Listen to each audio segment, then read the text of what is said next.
Today we are going to study PD controller, where this is the block diagram of PD controller, where the activating signal, that is signal to the system, is proportional to the error signal, and it is also proportional to the derivative of error signal. So there is a multiplication of S. Let us see what is the characteristic equation with this controller. So 1 plus GSHS is equal to 0. So 1 plus this multiplied by this, and HS is 1. So that is equal to 0. After doing some modification, you will get the equation like this. Now we are going to compare this equation with the characteristic equation without controller. This is the characteristic equation without controller. That means without this part. Now here, if you compare, you can find that zeta with controller increases to zeta plus kd omega n by 2, and omega n increases to root kp into omega n. So both zeta and omega n are increasing with PD controller. So what is the effect of this increase on the maximum peak overshoot, TR, TP, the rise time, peak time, delay time, and settling time? So for that you take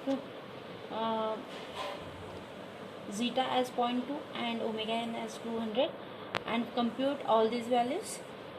Then take zeta as 0.9 and omega n as 500, compute all these values and do some observations. So at that time you will find that with increase in zeta and omega n, MP decreases and all these values are also decreases. You can take any random values, but the condition is that once zeta and omega n at one time should be less than whatever the second time you take the values of zeta and omega n, because with controller zeta and omega n are increases. So these are just sample values, you can take any values. So if these time constants are decreasing, then speed is increasing. So what we have understood up till now, that with PD controller zeta and omega n are increasing, MP is decreasing, TR, TP, TD, TS are decreasing, and speed is increasing. Now let us see what happens with the steady state error. This is a type 1 system, so we are going to find kV, and ESS is 1 by kV. So limit S tends to 0, S into GSHS. So when you compute this, you will get kV as kp omega n divided by 2 zeta, and ESS is 1 by kV, that is 2 zeta kp omega n. And when there is no controller, you are going to get ESS as 2 zeta by omega n. So ESS is reduced with PD controller, because without controller it is ESS is equal to 2 zeta by omega n. Now what about the stability?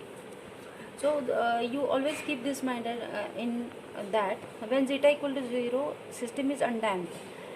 Between 0 and 1 it is underdamped, at 1 it is critically damped, and greater than 1 it is overdamped. Now what about the stability? Overdamped and critically the stability is like this. These systems are unstable, and overdamped system is stable. So in our case, zeta is increasing with PD controller. That means we are going downwards. That means stability increases. So that's it for this video. Thank you.